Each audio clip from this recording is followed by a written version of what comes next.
Jangan pernah merasa kecil hati kalau ada orang-orang zalim nampak semakin kuat cengkramannya.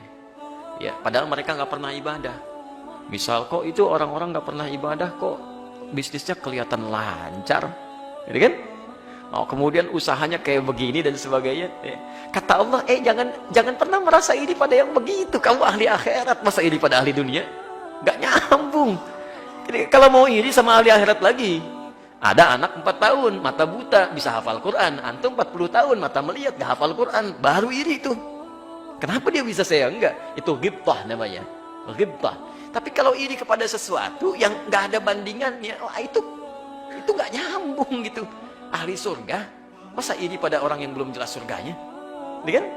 Ahli akhirat, ini kan? Maksudnya ahli akhirat, masa kita harus iri pada ahli dunia? Kata Allah, diberikan ketenangan dalam jiwa kita. Itu cuma urusan dunia. Begitu meninggal, dunianya nggak akan dibawa. Bekal akhirat itu bukan dunia. Bekal akhirat itu, mohon maaf, bekal akhirat itu adalah ibadah kita kepada Allah. Jadi kamu diberikan sedikit tidak sama dengan banyak seperti mereka, karena itu bekal kamu untuk ibadah. Itu poinnya, bukan untuk berlebihan dalam masalah dunia. Ya, hati-hati. Kalaupun diberikan lebih, itu pun untuk bekal ibadah juga, bukan untuk pamer. Ya, karena mungkin barangkali orang yang nggak punya harta lebih, dia sudah banyak tahajudnya. Saking jarang makan yang enak-enak, misalnya dia sering puasanya, malam-malam sering bangunnya, sedikit tidurnya, sedikit makannya.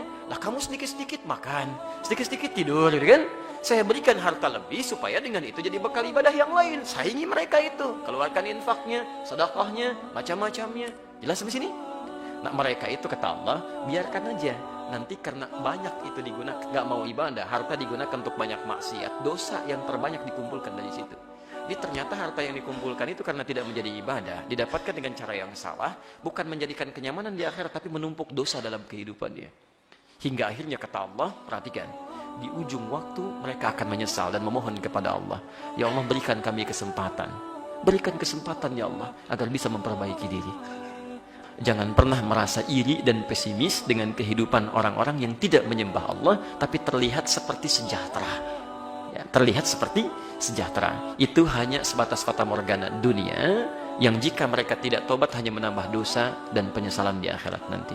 Yang harus kita lakukan, saya tutup, An-Nisa ayat 32. Itu yang harus dilakukan. Ya, tingkatkan ibadah, tingkatkan ikhtiar, supaya kita bisa merasakan kenyamanan hidup dunia dan bahagia di akhirat nanti. Baik. Pilih mana? Miskin dunia, kemudian kaya akhirat, atau yang kedua, kaya di dunia tapi miskin di akhirat. Pilih mana? Oh, pilih yang ketiga, kaya di dunia dan kaya di akhirat. Itu yang paling bagus. Itulah yang ditawarkan di An-Nisa ayat 32 itu. Ya. Kan sahabat Nabi juga tidak harus jadi orang miskin untuk masuk surga. Abu Bakar kaya, Utsman kaya, gitu kan? Abdurrahman bin Auf kapaknya terbuat dari emas. Bill Gates itu nggak ada apa-apanya. Orang terkaya di muka bumi sekarang Bill Gates, ya. Dibanding Abdurrahman bin Auf nggak ada apa-apanya. Abdurrahman bin Auf itu kapaknya terbuat dari emas. Bill Gates belum tentu punya kapak.